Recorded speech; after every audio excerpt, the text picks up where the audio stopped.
So good morning, afternoon, evening, everyone, wherever you are. Welcome to this first webinar of the series of webinar on mobile phone data for official statistics and public statistics. I am André Diniz da Silva. I work for IBGE, the Brazilian Institute of Geography and Statistics, the National Statistical Office of Brazil. And I am leading the UN Regional Hub for Big Data in Brazil that serves Latin America and the Caribbean. Today, it's my pleasure to start this series of webinar, which I will be sharing. I will give the floor for a couple of minutes to Niels Plaun. Niels is Director of Social Statistics at Statistics Denmark, and is also the Vice Chair of the United Nations Committee of Experts on Big Data and Data Science for Official Statistics. We call it UNCBD. And in the sequence, I will give the floor to Esperanza Magpantai. Esperanza, who is Senior Statistician at the International Telecommunication Union, the ITU, and is also the leader of UNCBD task team on mobile phone data, so is our partner and is helping us with this series of webinars. She will speak for around 30-35 minutes, and then we can open for questions, interventions to the audience. To the ones that want to make write down the question, you may use the chat, and at the end we just collect that and we come back. So thank you very much, Niels, to be here to make this opening. Thank you, Esperanza, to be speaker today. I will just give the floor to Niels now. You do have Niels. Thank you very much for the invitation, Andrea. I'm very happy to be here and also happy to see so many people joining the webinar, which is the road to Jakarta, and I will return to that. The Committee of Experts on Big Data for Official Statistics were established in 2014. And some of you might remember at that time, there was a very influential report put forward by the Secretary General of the UN called A World That Counts. So it was about the things that those who are participating here is caring about, namely data and statistics. Now, this report had potentially a disappointing message, namely that it envisioned a development where other data sources than those that we at that point were using for official statistics would become dominant and maybe even outconquer official statistics, so that other entities would be the producers of the data that would count for politicians and decision makers. And based on that, the UN Statistical Committee decided to create the Committee of Experts on Big Data for Official Statistics in order to join forces among the NSOs in the UN collaboration and to enforce the use of new data sources for the production of statistics. So we, at that point, organized ourselves around basically the kind of organization that we have also today, namely in a number of task teams, most of them related to a specific data source like the one that we are going to talk about today, but also other data sources like satellite data or smart meter data. And then we started working on the experiences that existed among the NSOs in the use of those kind of data for the production of official statistics. We did also already back then start the conversation with data producers and data owners of big data sources in order to have a collaboration with them, trying to get access to the data that we would like to use for our statistical production. And in doing that, we started to organize on a yearly basis a conference focusing on experiences of the use of new data sources for official statistics, with the exchange of experiences between statistical agencies, and also with an element of training attached to the conference activities, so that there would be a conference and then there would also be workshops where participants could more hands-on learn about the use of those new data sources for the production of official statistics. And that is actually also what is going to take place in Yogyakarta in Indonesia in early November. I am so happy that we are able to meet again. Like everybody else, we have been influenced by the pandemic and have not been able to have our conference for a number of years. But now we are back in business, so to speak, and I will really encourage all of you to visit the homepage of the committee and to learn about the program for the conference. It's a great conference, and also to through the homepage also to familiarize yourself with the activities of the task teams. Now, the task teams is open for everybody. So if you find something there that you think that could be kind of interesting and valuable for you or for somebody else in your organization to engage in, please contact the task team leaders and join the work of the task team. There's also a lot of other interesting material on the webpage that is usable for statisticians that want to get more to familiarize themselves with the use of big data for official statistics. One of the things that we did in the development of this work was that we also created the regional hubs, and one of them, as Andrea said in her introduction, is the regional hub in Brazil. We do also have a regional hub in Rwanda, one in UAE, and also one in China. And one of the purposes of the regional hubs is actually what is going on right now, namely to take an initiative to gather people around an issue of interest in relation to the use of those new data sources for the production of statistics, and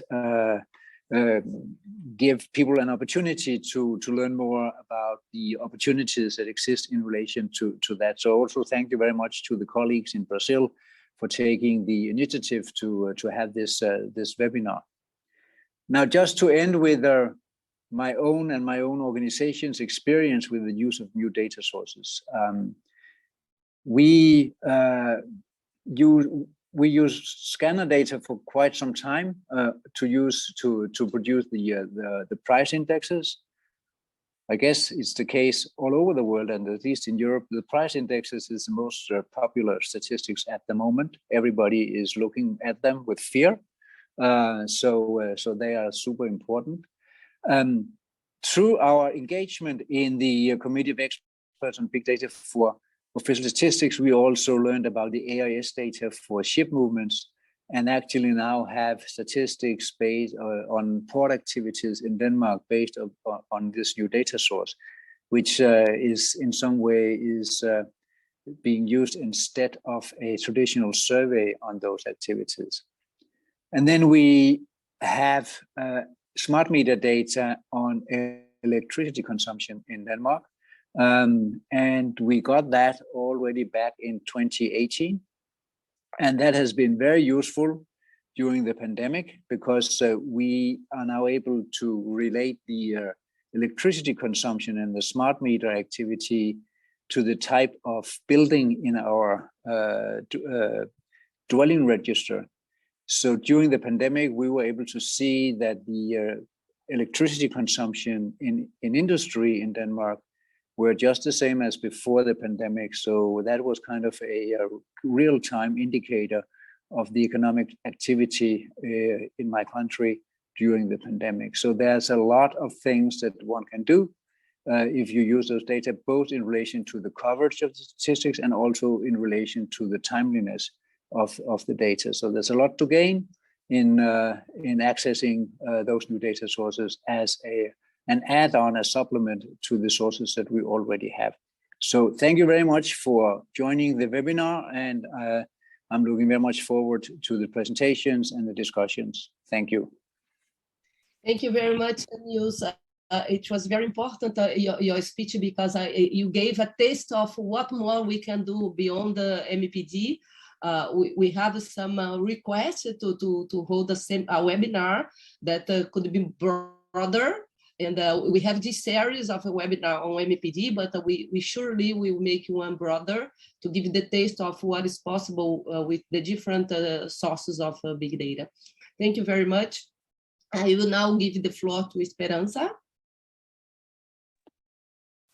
Thank you very much, Andrea, and thank you very much, Nils, for this opportunity to present to you today the work of the task team on mobile phone big data, and also some overview of the type of data that we use in the task team. Let me just share my screen. And I just want to check with you if you can see my slides. Yeah, now it's perfect. Okay, so as Andrea mentioned, I currently work at the International Telecommunication Union, but I also lead the task team on mobile phone big data. So the work that we do in the ITU is particularly starting with the traditional statistics that relates to the data that are collected from telecommunication regulators and ministries, as well as national statistical offices. But more recently, we embarked into the use of new data sources. We started with mobile phone big data, and this is the reason why we are actively participating in the work of the UNCEPD. So today I'm going to give some overview of this work that we are doing and some introduction with regards to mobile phone big data, including the limitations and the strength of this data source, the different use cases that are currently available for official statistics, and some experience on how to work on MPD.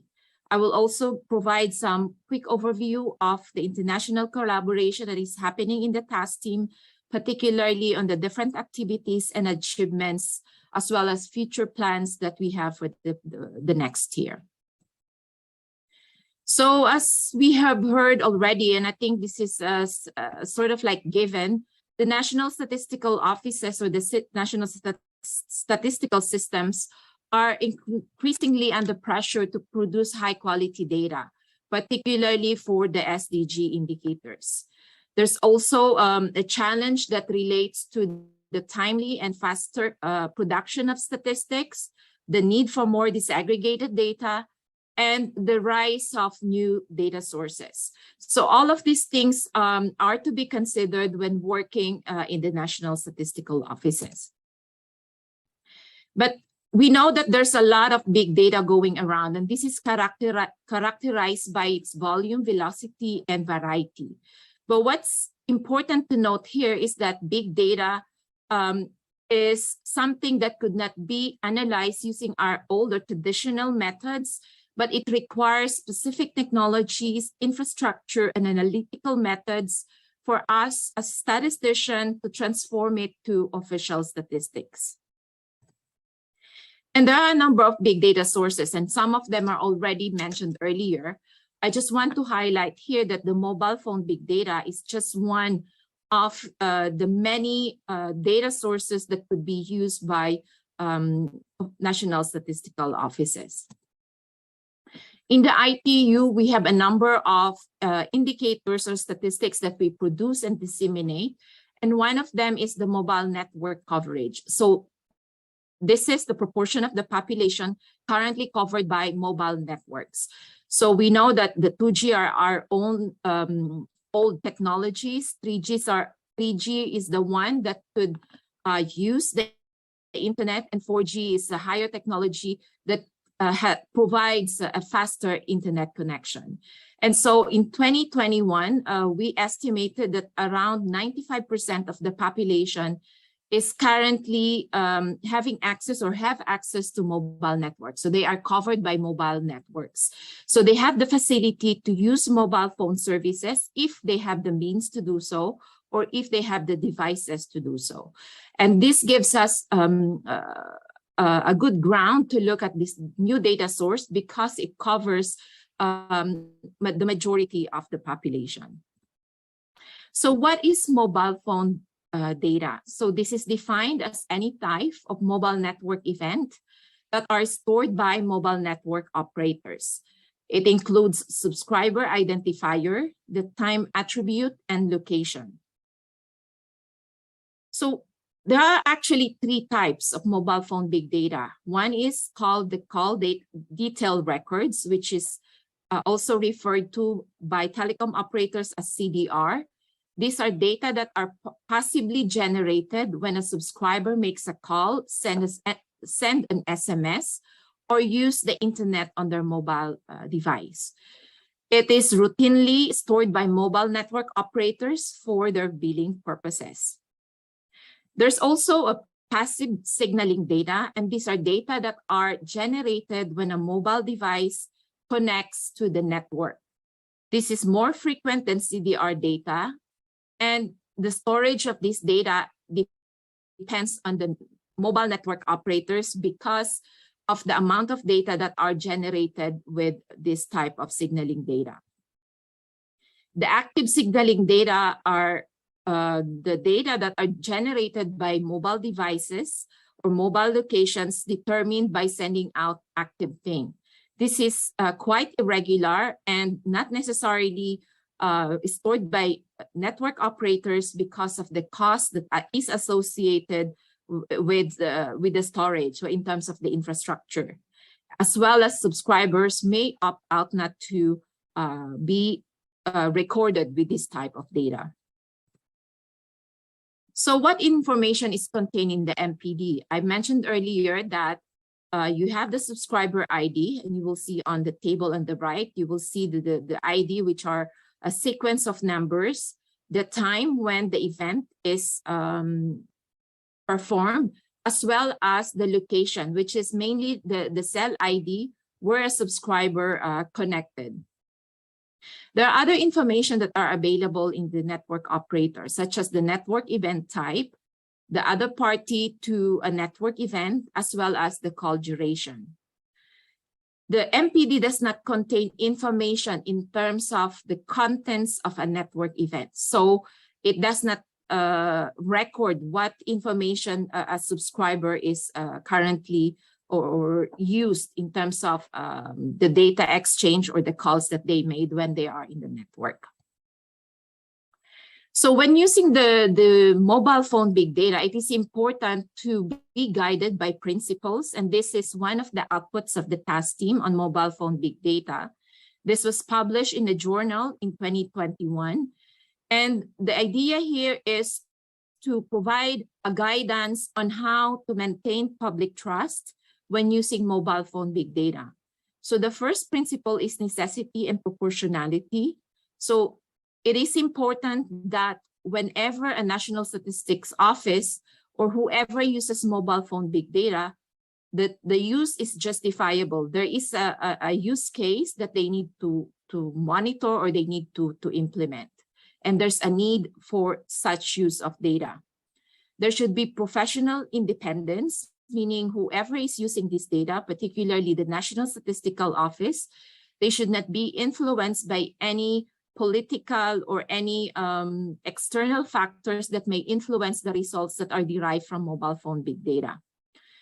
Privacy consciousness is the third principle. We know that mobile phone big data are data that are coming from individuals, and so therefore privacy should be protected. There should be commitment to quality, and this is very important because we want this type of data to be comparable to our traditional official statistics, and we should be able to achieve that by using methodological guidelines that are agreed at the international level and provided by experts. And of course, international comparability of the data, because we want the data to be comparable with our traditional data sources and data across the different countries. So these principles are important to safeguard our privacy, as well as to respect the relevant laws that are in place in different countries. So what are the strengths and limitations of mobile phone big data? So I mentioned earlier that 95% of the world population is covered by at least 3G technology. So meaning there's indeed very high penetration of the data that are available coming from MPD. This is actually almost similar to a census if you equate this to an individual, because you don't necessarily need to sample people when you are using mobile phone big data. There's of high quality because of its coverage. It's nearly real time. We say it's nearly real time because we don't necessarily have a streaming of data when we are using MPD. We use data that were recorded by the mobile network operators at agreed time that we discuss with the NSO. It is of high granularity because it is collected at the individual level. And so therefore it's possible for us to aggregate it at local administrative unit level or levels that are interesting for national statistical purposes. And of course, this is already generated by mobile network operators. However, there's a limitation with regards to mobile phone big data. Limitations include the precision, which is limited by cell tower density. So meaning the cell tower dictates the precision of the event that are being generated by mobile phone big data. The representativeness of mobile phone subscriptions, and this is coupled with the information that one subscription may not represent one individual. So for example, I may be a mother of 4, and these 4 kids that I have are not yet able to get the number for themselves. So therefore they will be all under my name, but I'm not necessarily the one using those 4 subscriptions. Another limitation is that access to this type of data remains a challenge, meaning the mobile network operators requires us or national statistical offices to sign agreements in order to access the data. And of course, this is important for them to safeguard the privacy of the data that they produce. And of course, MPD is a large data set, and it will require a huge amount of infrastructure or infrastructure that is suited to analyze and store this type of data. So what are the different types of applications of MPD? So currently in the task team, we look at 6 different areas. One is on disaster management, and this is for statistics that relates to displacement, as well as disaster preparedness. We also look at dynamic population mapping, and this is related to the population statistics and can be used also for public health. Migration, so to monitor the domestic migration, seasonal workers, and cross-border commuting, so this type of statistics. Tourism, so inbound, domestic, and outbound tourism statistics could be analyzed using MPD. Transportation, regarding commuting statistics, the travel demand statistics. And lastly, measuring the information society using ICT statistics. So all these 6 areas are currently the types of applications that are currently being explored in the task team.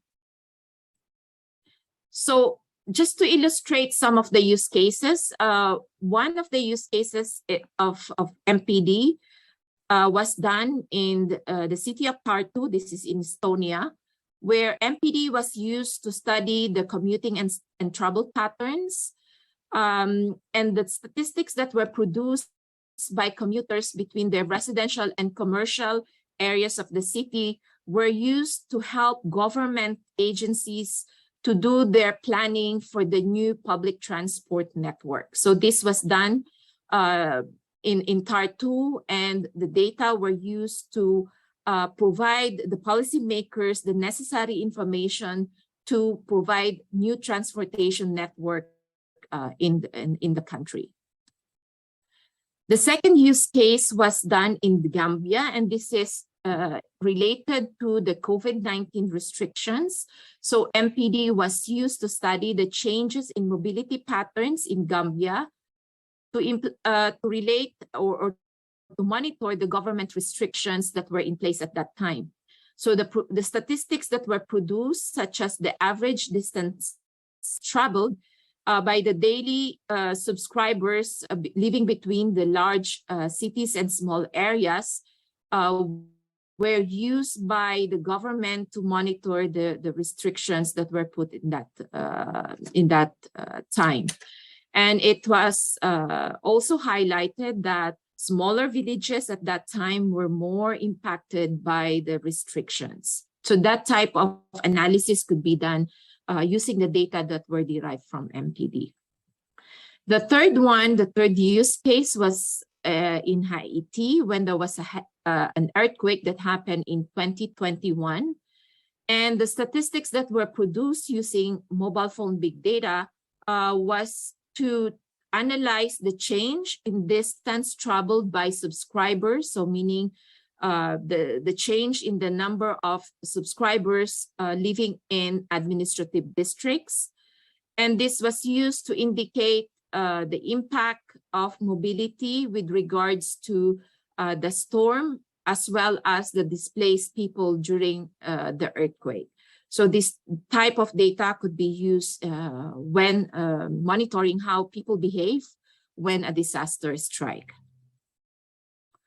The fourth case, and probably the oldest application of mobile phone big data, is in the area of tourism statistics. This is happening in Estonia and Indonesia.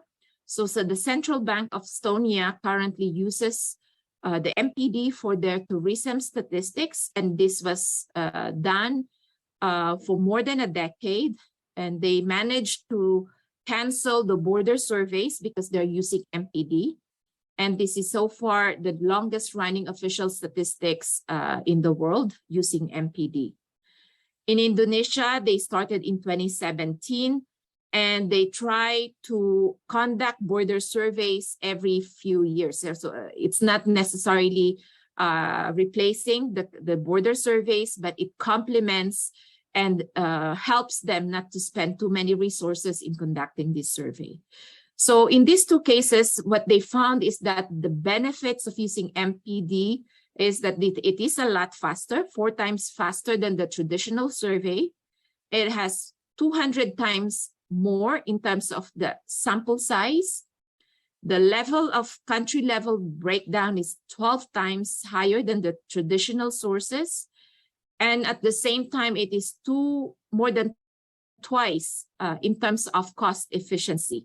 And therefore, it is also 100% less burden for the tourists that are completing the data or the survey for this type of statistics. So all these benefits illustrates the importance of exploring new data source that relates to mobile phone big data. And lastly, this is the use case that we are implementing here in the International Telecommunication Union. We started this in 2016, where we piloted now 8 countries. The last 2 were Brazil and Indonesia. And here what we wanted to illustrate is that the mobile phone big data could be used to complement and supplement traditional data sources with regards to ICT statistics. The last one we tested was on the 2 SDG indicators that we monitor, the percentage of population covered by mobile signal, as well as the percentage of the population using the internet. And so for the case of Brazil and Indonesia, for example, this type of data were used, and what was concluded is that the data coming from mobile phone big data could be used to compare and at the same time to replace or to complement the traditional data that are coming from household surveys. The results are very similar, the patterns are there, And the experience that has been gained from this pilot could be replicated in succeeding years or in other surveys or in other countries who are interested in implementing this. So when working with mobile phone big data, it is important to, again, to have the objective, the statement. Why are we interested in using this data?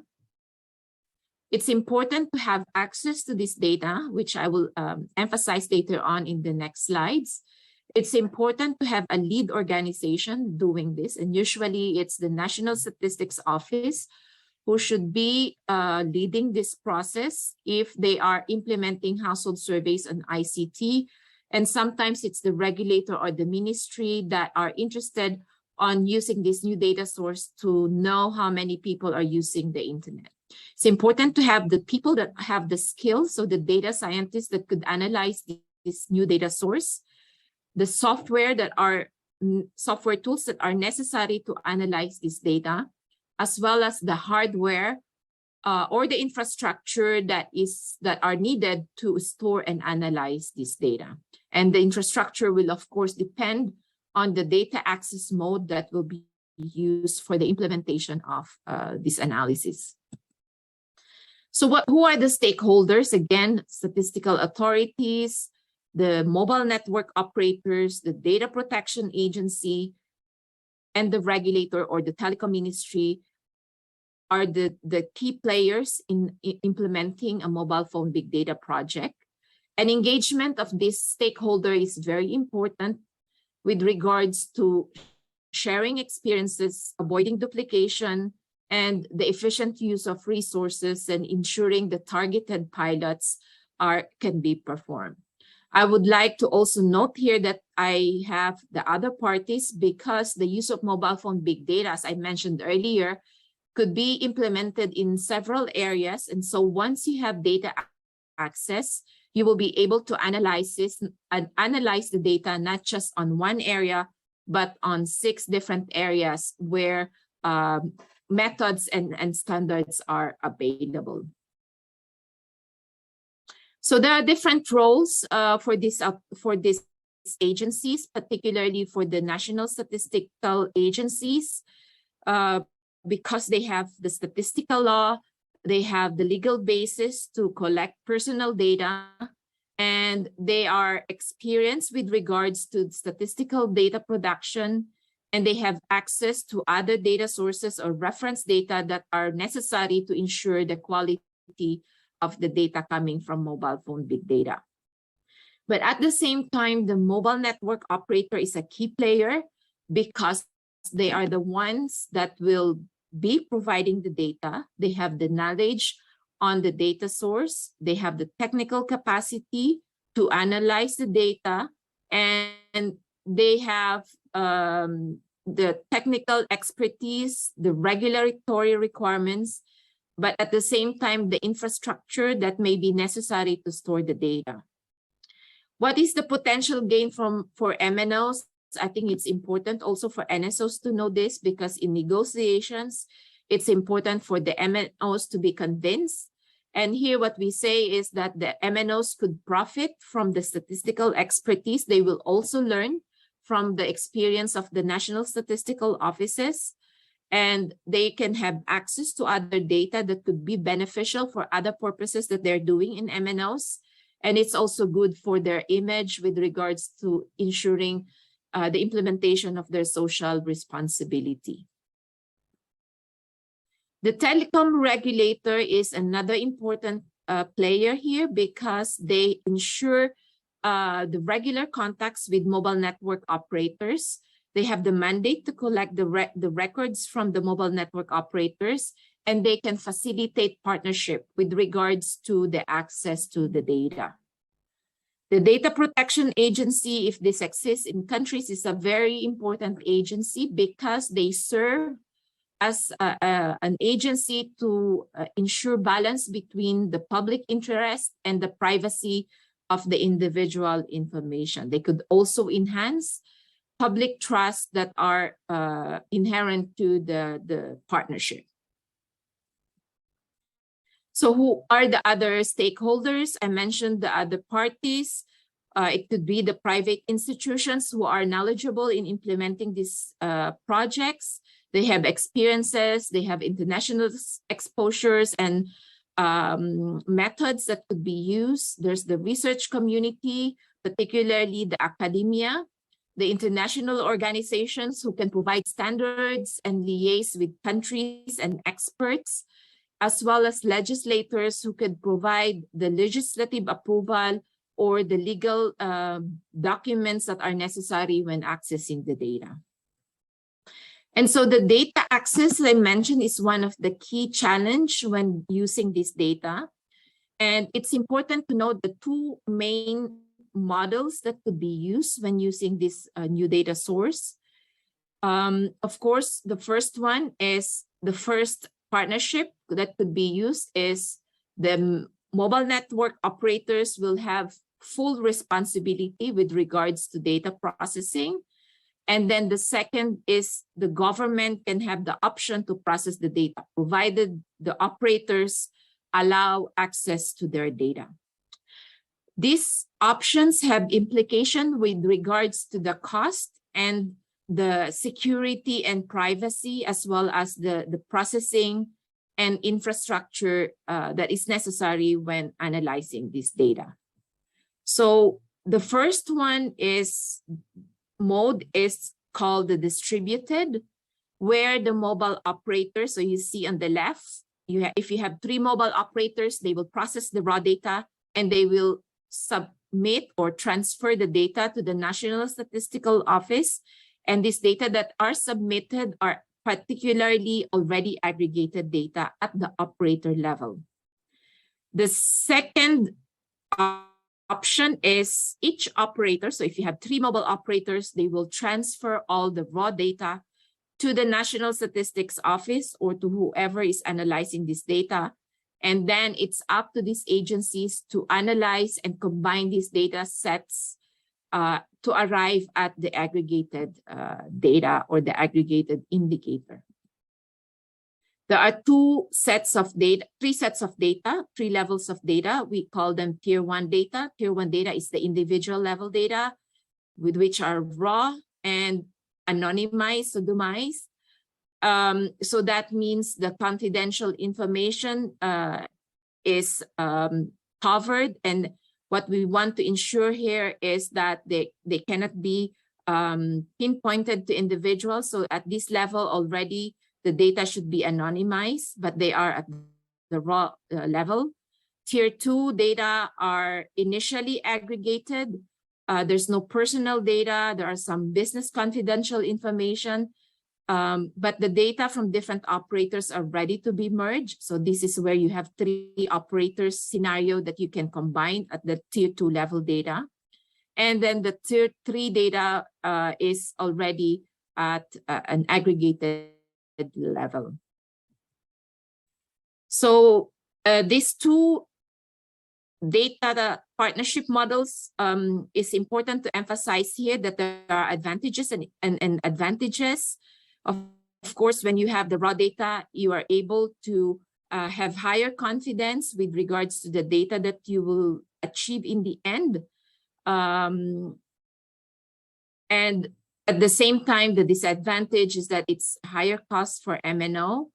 There's lower control with regards to the confidence for statistical authority, and then lower granularity in the data that is coming from the operators.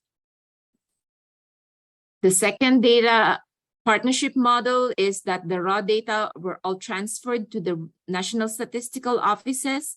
And here the advantage is that the data are analyzed and cleaned at the raw level. So that means all the necessary steps could be done by the NSO, and therefore quality is higher as compared to the previous model.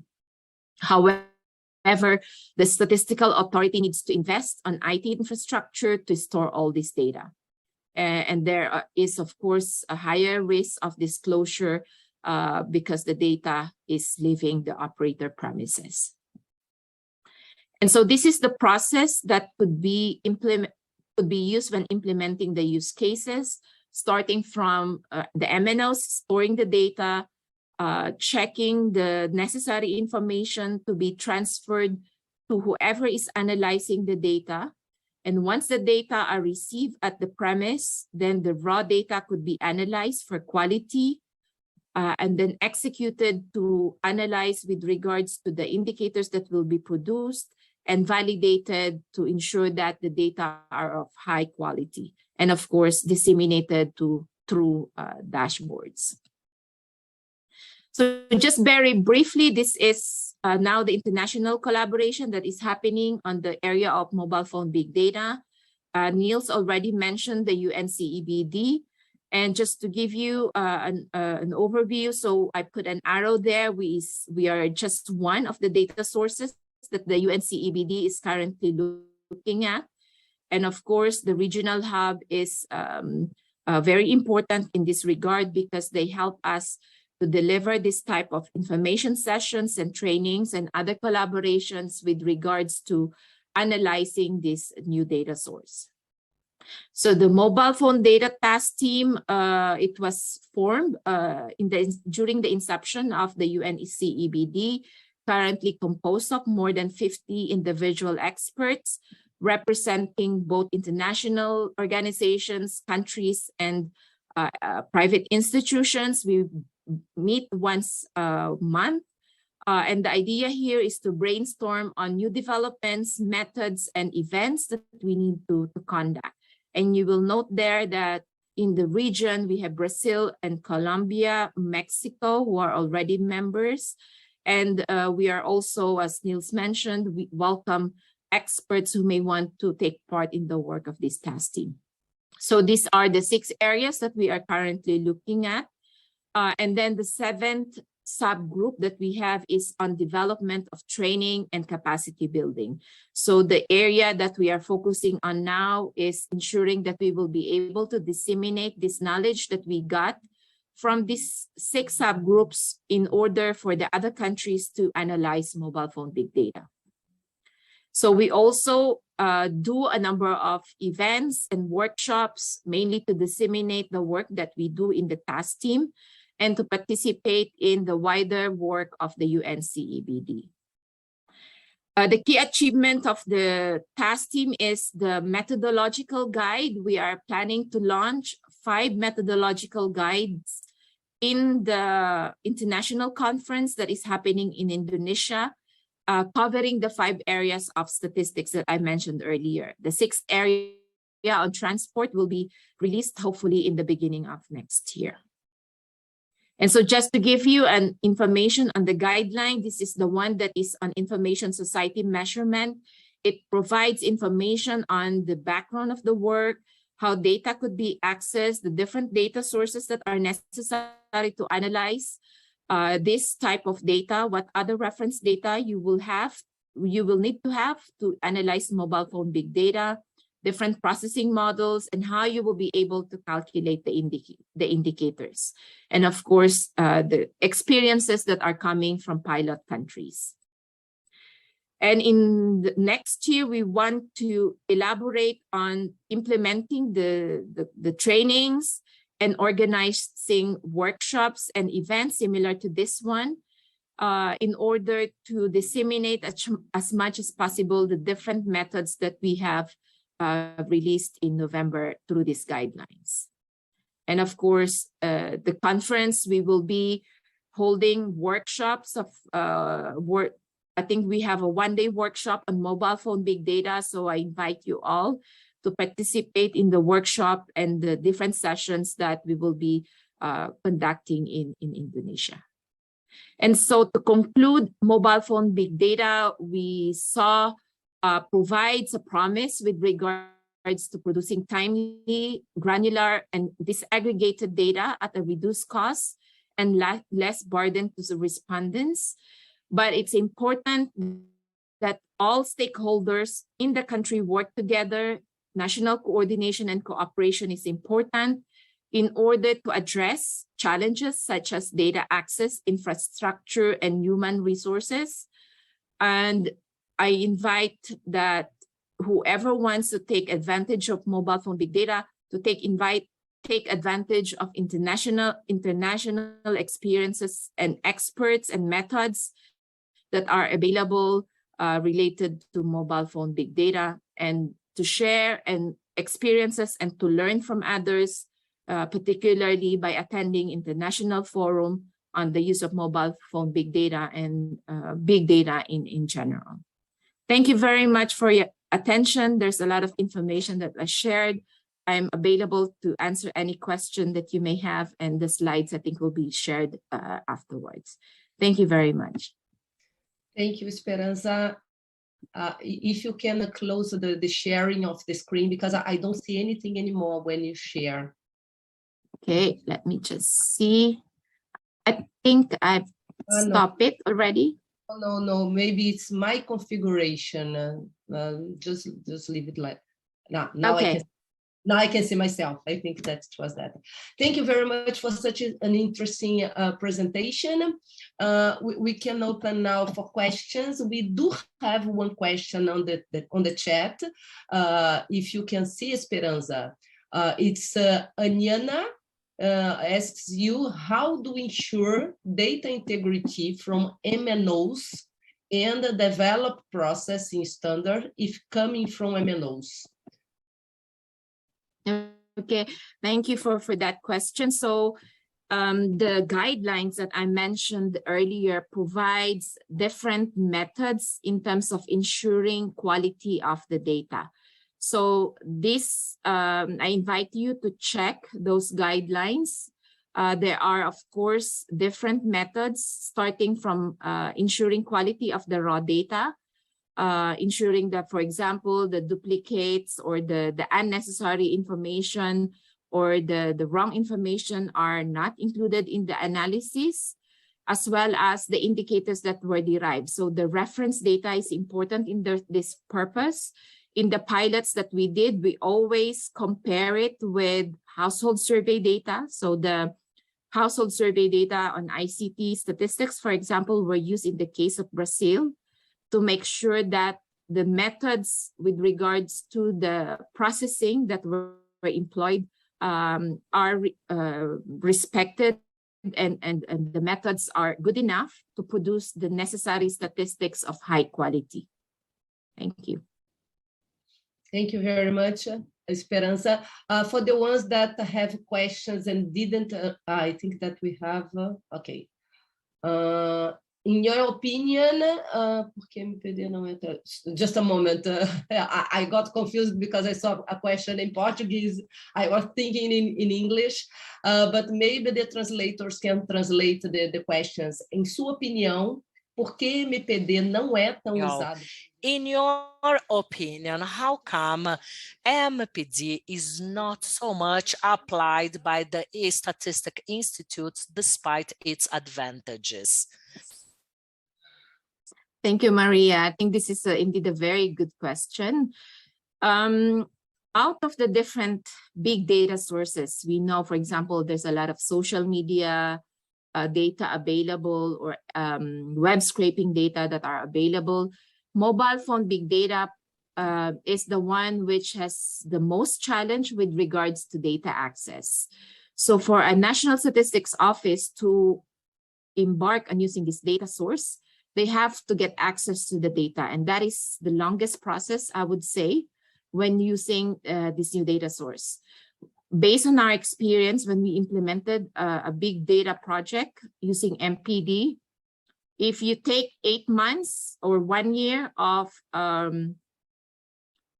project implementation, 10 months will be used to access the data. So you can imagine that the efforts that are made or spent in terms of getting access to the data.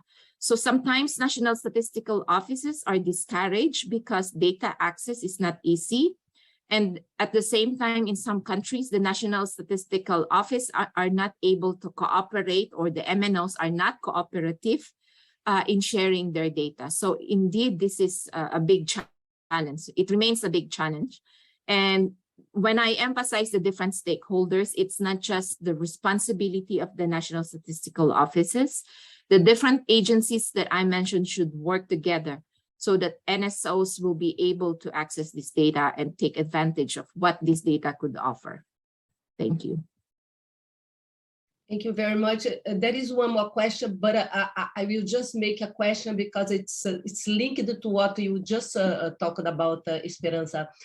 When we think about privacy or confidentiality, usually in our mind, the confidentiality is responsibility of the owner of the data.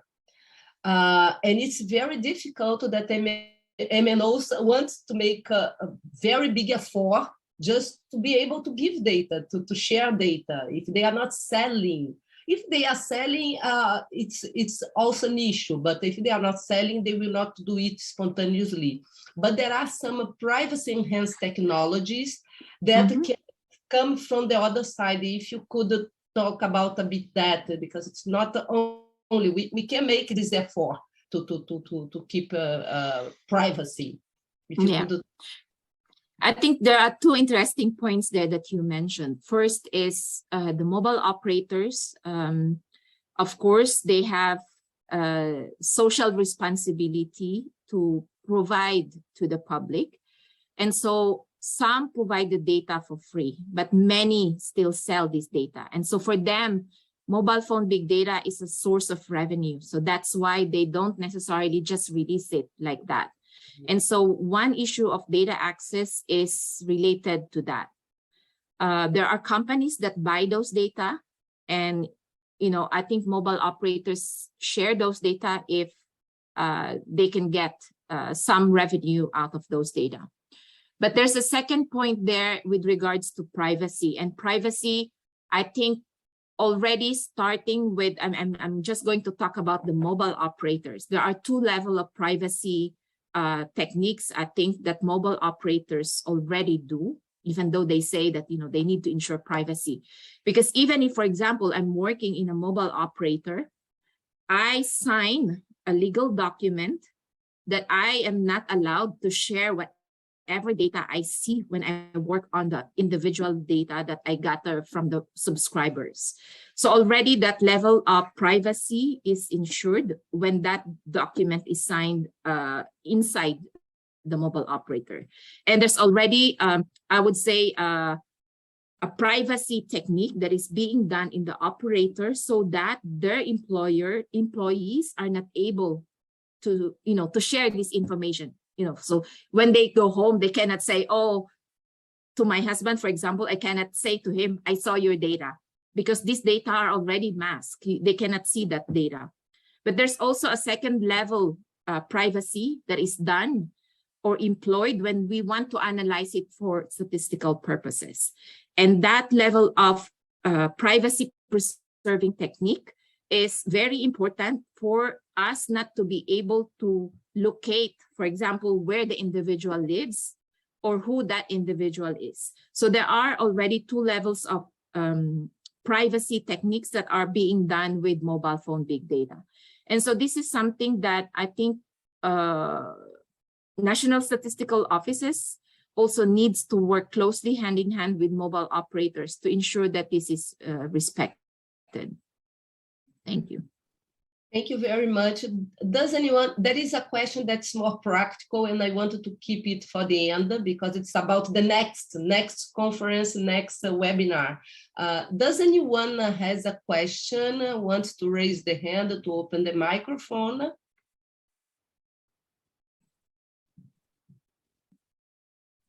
Okay. So I will bring this one from Marita because she's interested in the next workshop webinar. There are two things. I mentioned that it's a series of webinar. This one is the first one, and then the next one will be about the subgroups that Esperanza mentioned. So it's about MPD, mobile phone data, and population and mobile phone data, and migration, information society, and all the 6 subgroups that Esperanza mentioned. The next webinar will be in December this year. And yes, it will be online on the same platform, Zoom platform. And everybody that's subscribed to this webinar and allowed us at the bottom of the questionnaire, asked if we were allowed to send you information about next webinars. So the ones that allowed us, we will receive it. The ones that didn't allow receiving more information about the next activities can go to the website of the hub, the regional hub that I put on the chat, because we add there. It will be advertised there. And I would like to ask Esperanza to talk a bit more about the 7th International Conference on Big Data. If the workshop you are holding there, if it's free, if it's online, if you have more information about that. Thank you. So I wanted actually to give more information, but I'm afraid I was running out of time. But it's good that we are able to come back to it. So in Indonesia, we have 2 days of 7 to 8 of the conference, where one of the sessions will be organized by our task team on mobile phone big data. In that session, I think it's on the 8th. On the 8th, we will be discussing how to accelerate the use of mobile phone big data in developing countries.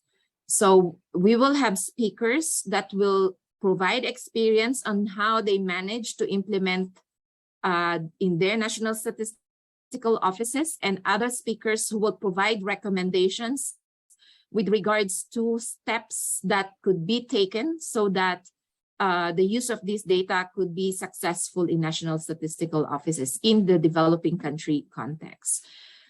On the 10th of November, so 9, 10, 11 are the workshop days. So for the 10th of November, there will be a whole day event on mobile phone big data. And during that event, we will have information on the launch of the 5 guidelines. So officially it will be launched, and it will be the chance for whoever wants to use these guidelines to go to the UNCEBD website to download them. So it will be available to the general public. And then it will be followed by different sessions describing the different guidelines, showcasing the different examples, and workshops, meaning there will be breakout groups to discuss on recommendations how the use of mobile phone big data could be done in countries so that it could be accelerated. So our idea is to indeed from next year to have as many countries as possible using big data. And then lastly, regarding the question on whether it will be available online, we are still hoping for that. I think it is currently being discussed with the host with regards to having the platform to be available online. And I just suggest that people register in the UNCEBD website so that they receive any information with regards to the possibility of joining remotely. Thank you very much. Thank you very much. At least streaming, I think that we are going to have. It's, as Esperanza said, it's not sure yet, but I think that it may be streaming. There are 2 more questions, Esperanza, if you would like to answer. The idea is obtain information about where to mobile phone users are. Is that the idea? Is that? And there is one more, Mansour Zubar. I can just make a comment. The conference workshop in Indonesia, only NSOs are invited. No, not only NSOs. Many international organizations and also national organizations. Everybody's invited. It's absolutely free and open. You can just contact. There is a website. While Esperanza answers the first question, I go to the website and I will put here on the chat the website of the conference. Please join the conference. It's absolutely open. Okay. So Esperanza, if you want to go to the question of Rafael. Yeah, thank you. So I think the question is the MPD. So yes, so the idea is when we use the MPD, we want to know the people, so the subscriber, and we want to know where they are. So we want to establish, for example, on the use of mobile phone big data for information statistics. So we look at where people are. So if you use, for example, tourism statistics, you need to know the location of the people to know how people move. So it's really the movement of people that is important, and the location. That's why I emphasize the 3 attributes that are important. So the subscriber ID, the cell tower ID, and the location of the whoever is using the mobile phone. And those information are important to be able to derive the statistics that I mentioned earlier in the 3 areas that we are currently looking at. We don't want to know what they're doing. That's exactly what we don't want to do. And in any case, mobile operators, I don't think they record that. There are, I know, in terms of OTTs, so the over-the-top services, they know more or less, you know, for example, what type of service they use, but they don't necessarily know what traffic is exchanged. So at that level, I think it's not, we don't need to be worried about. Thank you. Thank you very much. We have passed the 2 minutes, but we could say that we are really on time. Okay, Rafael, just thank you. If nobody has some more questions, thanks a lot. And Andrea, can I just have one last word, which I forget to mention? Earlier, I mentioned about the plan of the task team to work with the regional hubs, and including this regional hub, we will be discussing while we are in Indonesia how we can reinforce our collaboration with the regional hub, particularly in joint trainings and other information sessions that we could implement from next year. So we look forward to that, and we look forward to, again, having you in those events. Thank you very much for your attention today. Sure, perfect, Esperanza. We can talk in Indonesia during the conference. Thank you very much for the presentation, for the answers, for the questions, everyone. Nils, are you still with us? Maybe, let me see, let me look at the, no, maybe not. Okay, so I just, now closing. So I just thank you very much, Esperanza. Thank you everyone that studied here with us. Today we had more than 100 people. Now we have still 87. Thank you very much. See you in the next webinar. Okay, thank you. Bye. Thank you. Bye-bye. Bye-bye.